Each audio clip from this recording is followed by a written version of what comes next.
Le président, c'est partie d'un pacte de défense nationale. Mais aujourd'hui, l'AES, c'est 3D, diplomatie, défense et développement. Aujourd'hui, vous êtes allé sur cette base. Nous allons commencer par le volet défense, qui n'est pas de moindre au sein de la Confédération.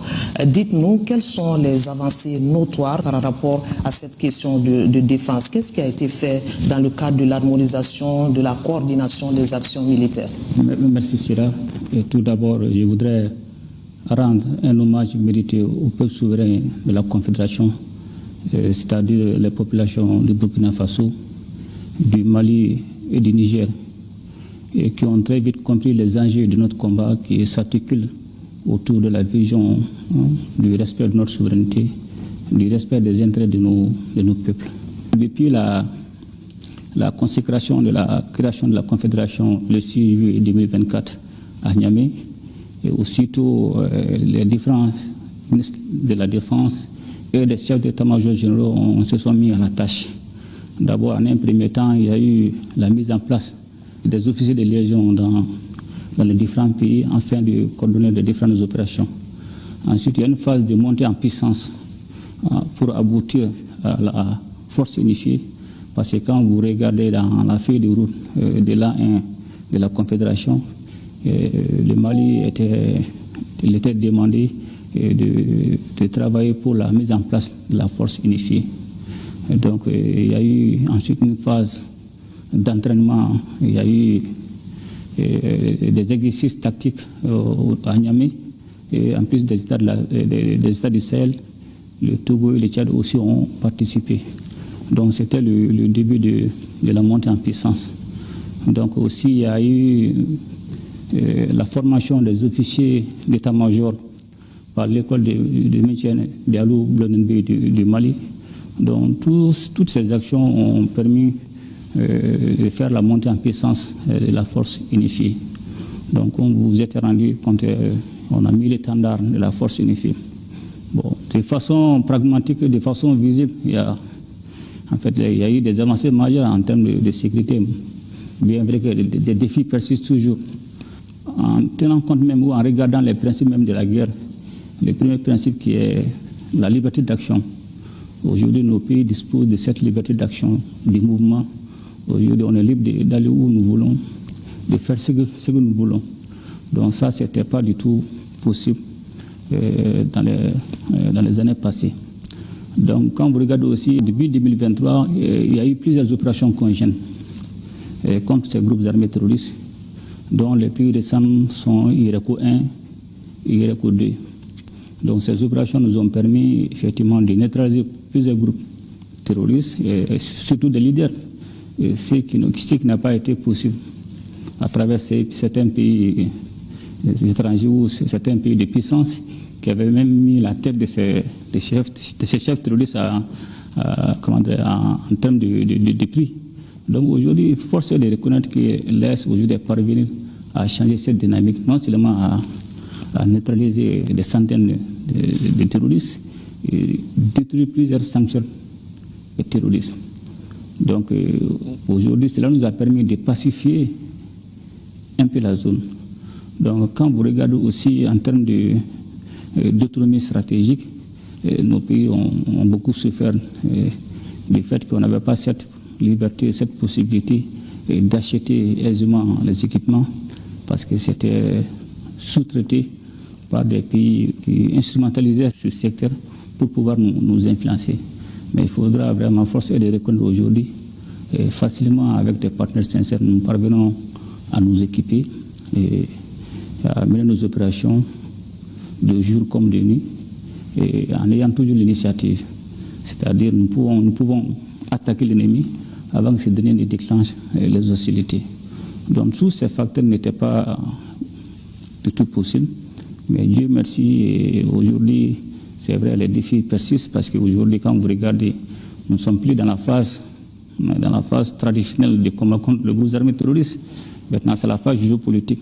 Parce que quand vous regardez l'environnement, le fait que les modes opératoires de ces groupes armés terroristes changent en longueur de journée, et cela veut dire qu'il y a tout un arsenal derrière qui développe la stratégie, qui oriente les cibles en fonction de leur en fonction des enjeux géopolitiques. Certains partenaires mécontents qui ont été aujourd'hui chassés de nos territoires, et sachant bien que c'est une question de survie, parce que non seulement ils ont perdu leur position en termes de géopolitique, en termes d'influence, aussi ils ont perdu en termes de ressources dont ils ne vont jamais nous laisser tranquilles et forcément vont essayer de nous créer des problèmes. Mais de façon globale, je pense qu'aujourd'hui la Confédération AES a marqué beaucoup de points. S'imposer sur le plan international n'est pas chose aisée. Alors comment l'AES répond-elle aux critiques extérieures? Vous savez, il n'y a pas d'amitié, il n'y a pas... C'est la guerre des intérêts, c'est des conflits de positionnement. Tout est lié souvent à des questions de ressources.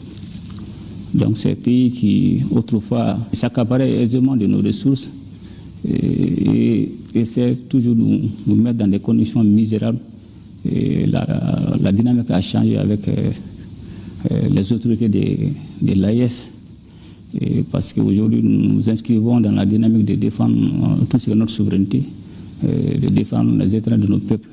Et ces intérêts sont forcément aujourd'hui liés aux ressources stratégiques, tout ce qui est l'or, tout ce qui est le lithium, tout ce qui est gaz, tout ce qui est uranium. Donc c'est le changement de cette dynamique. Nous avons demandé un partenaire gagnant-gagnant, mais ceux qui pensaient chaque fois nous traiter des pays misérables ont très vite compris, se sont très vite rendus compte que c'est eux qui sont misérables et c'est eux qui sont pauvres. Donc c'est de bonnes guerres, je ne les en veux pas s'ils défendent les intérêts comme tout pays doit défendre ses intérêts, mais ils ne vont pas lâcher. Ils ne vont pas lâcher, il ne faut pas se cacher la face. Ils vont toujours tenter de nous créer des narratifs, non seulement pour jouer sur nos réputations. C'est, comme on le dit, c'est la guerre d'influence et de manipulation. C'est des questions géopolitiques. Les États s'imposent par la diplomatie aujourd'hui. Nous avons constaté que l'AES parle d'une seule voix. C'est très important pour les États du Sahel pour pouvoir se faire entendre au niveau international. Dites-nous, quelle est l'harmonisation à ce niveau? Comment arrivez-vous à harmoniser vos points de vue et parler d'une même voix? Donc, effectivement, vous avez raison. Quand il y a eu la Confédération, la naissance de la Confédération, certains ne nous prenaient pas au sérieux. Mais aussi il y avait cette dynamique de nous diviser, de nous distraire. Donc il fallait comprendre cette stratégie et pouvoir aussi la contrer. Donc heureusement on a vite compris et nous nous sommes préparés. Parce que la dynamique qui a été en place, c'était de pouvoir faire en sorte que l'AES ne puisse pas exister.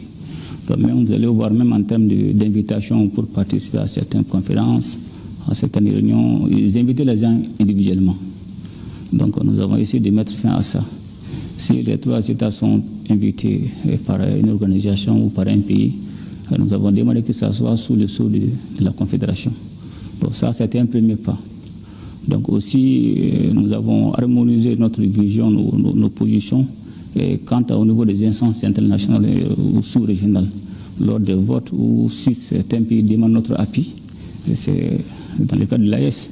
Donc on se concerte, on soutient, puis on valide.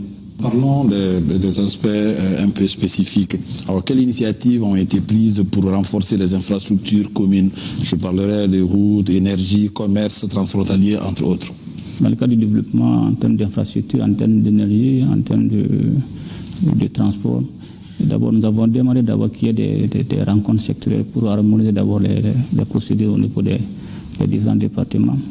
Ensuite, il y aura la validation d'un certain nombre de projets qui seront validés par les chefs d'État. Et ces projets seront financés soit par la banque ou soit par le prélèvement confédéral.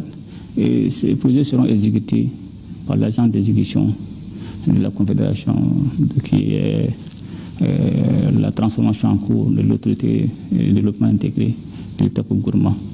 Donc il y a plusieurs projets, mais certains projets jusqu'à présent sont en attente, tels que la mise en place de la nouvelle compagnie aérienne, peut-être qui sera pris en compte par le deuxième mandat.